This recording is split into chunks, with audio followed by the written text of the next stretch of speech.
Yung mga bro, sabayan nyo ako sa isang wild ride sa mundo ng Navy dahil naglabas ang Philippine Navy ng balita na talagang papatok. Prepare yourselves dahil magkakaroon tayo ng exclusive access sa mga balita na talagang nakakabighani.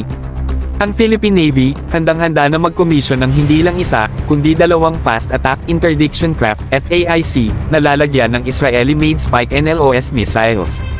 Ito'y isang bagong yugto sa pagbabago sa ating mga karagatan na talagang magpapakilig sa atin.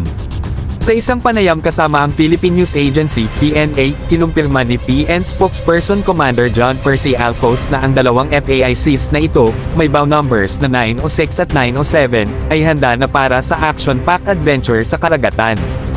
Pero wait, may twist pa mga bro.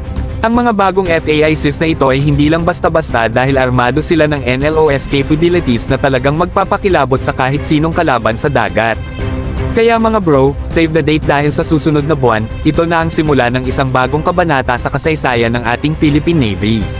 Sa November 18, 2023, ito na ang araw na magiging bahagi ng kasaysayan bilang tinanggap ng ating Navy ang mga astig na Acero-class gunboats. So brace yourselves mga bro, dahil ito na ang panahon ng paglalayag sa dagat na puno ng kapanapanabik na adventure. Ito'y isang pagbabago sa ating mga karagatan na talagang dapat nating abangan. Smooth sailing sa ating lahat mga bro.